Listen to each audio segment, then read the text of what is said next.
जो भगवान राज्य स्थापन करते हैं, राजाओं की दुनिया, उसमें टोटल मिला के 21 जन्मों में 16,108 राजाई की ताकत लेने वाले तैयार होते हैं, जो अतीन्द्रिय सुख भोगते हैं। किस आधार पर? राजयोग के आधार पर। कैसा योग? राजयोग तो है, तो राज गुप्त होता है या राज प्रत्यक्ष होता है? राज की बात तो गुप्त होती है।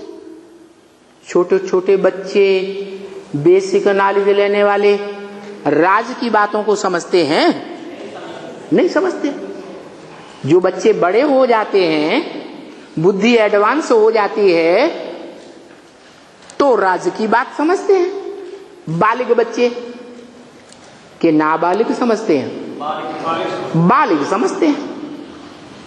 तो ऐसे बालिग बच्चे जो समझते तो हैं, दूसरों को समझा भी सकते हैं, सुनते तो हैं, दूसरों को सुनाए भी सकते हैं, लेकिन स्वयं भी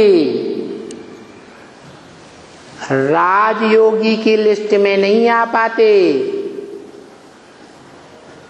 जो भगवान बाप के साथ गुप्त संबंधों का राज समझ सकें।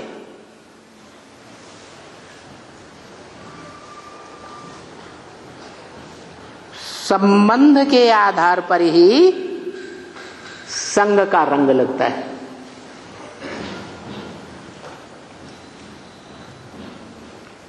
जो संबंध जितना गहरा होगा,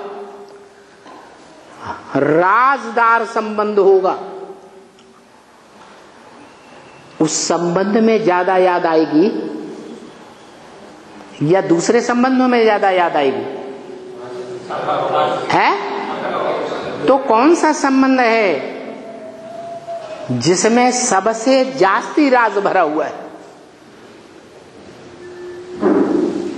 बताओ, जिस संबंध के आधार पर सबसे जास्ती याद आती है? हाँ, साजन सजनी का संबंध, सहजन और सहजननी। सह माने साथ, जन माने मनुष्य। कैसे मनुष्य? साथ निभाने वाले। कैसे? साथ निभाने वाले, जीवन भर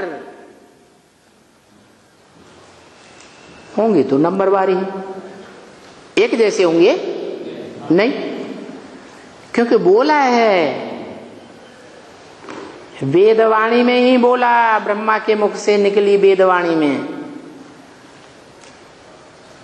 कि संबंध जोड़ना तो सहज बात है, लेकिन संबंध है निभाना, इसी में नंबर बनते हैं।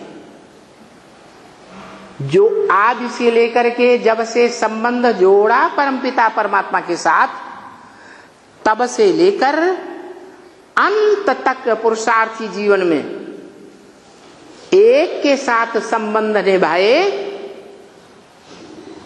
कोई दूसरे के साथ संबंध न निभाए। कौन सा संबंध है? साजन और सजनी का, जो बहुत गहरा संबंध है। इतना गहरा संबंध है कि सतयुग के आदि से लेकर कलयुग के अंत तक स्त्री जाति याद करती है उस संबंध को, जिस संबंध से उसने जीवन भर सुख लिया है इंद्रियों के द्वारा। अंत समय में वही संबंध याद आ जाता है, चाहे स्त्री हो चाहे पुरुष हो। पुरुष को स्त्री का रूप याद आएगा और स्त्री को पुरुष का रूप याद आ जाता है, तो अंतमते सोगति हो जाती है। ऐसा गहरा संबंध उसके लिए बोला संबंध जोड़ना तो सहज है, लेकिन निभाने में नंबरवार हो जाते हैं। तो नंबरवार की लिस्ट में भी जो आते हैं, संबंध जोड़ते हैं, पूरा नहीं जोड़ पाते पूर्व जन्मों के हिसाब किताब के अनुसार, कुछ न कुछ जोड़ने की हिम्मत करते हैं या नहीं करते हैं? तो हिम्मते बच्चे बाप मदद करता है। कैसी मदद? तुम बच्चे एक कदम आगे आते हो तो मैं 100 कदम आगे बढ़ करके तुम्हें सहयोग देता हूं।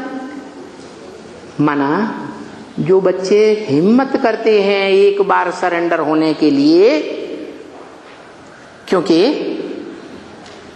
कौन सा संबंध है जिसमें संपूर्ण समर्पण हो जाता है? बाप बेटी का संबंध है, बेटी तो दूसरे घर चली जाती है, संपूर्ण समर्पण होता है? नहीं होता है। कोई भी संबंध इतना संपूर्ण समर्पण नहीं होता जितना साजन सजनी और बाप और बेटा, बड़ा बेटा वो भी। छोटे बच्चों में इतनी सत्य की ताकत नहीं होती लंबे समय की। तो जो हिम्मत करते हैं ऐसे अर्पण होने के लिए, भले नंबरवार की लिस्ट में आते हैं तो भी 16,000 की लिस्ट में आ जाएंगे।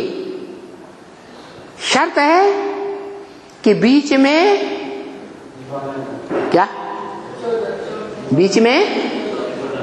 बीच में अनिश्चय बुद्धि होकर भाग न जावे, क्योंकि बाहर की दुनिया में भागेंगे तो उनकी पवित्रता का कोई है? गारंटी है? गारंटी नहीं। इसलिए बताया जो समर्पण होने के बाद ईश्वरीय सेवा में भाग जाते हैं वो जो राज परिवार है 16,000 का, उसमें दास दासी बनेंगे। अगर ग्लानि की जाकर के बाहर तो चांडाल बनेंगे, और समर्पण नहीं हुए, बाहर की दुनिया में रहते हैं, अपन को समझते हैं कि हम सरेंडर होकर चलेंगे, फिर अनिश्चय बुद्धि बन जाते हैं तो प्रजा वर्ग में दास दासी बनेंगे, राज वर्ग में दास दासी नहीं बनेंगे। और बाहर जाकर के ग्लानि करते हैं तो चांडाल बनेंगे। प्रजा वर्ग के या राज परिवार के? प्रजा वर्ग के चांडाल बनेंगे। तो ऐसी 16,000 जो आत्माएं हैं वो गुप्त संबंध जोड़ने वाली गोप और गोपियां बनते हैं, जिनका शास्त्रों में गायन है। क्या गायन है? कितनी गोप और गोपियां जो अतीन्द्रिय सुख भोगती हैं? कितनी? 16,108 आत्माएं। तो 16,108 आत्माएं हैं जो राजयोग सीख करके राज परिवार में लंबे समय तक, अनेक जन्मों तक सुख भोगती हैं। क्या ये हो सकता है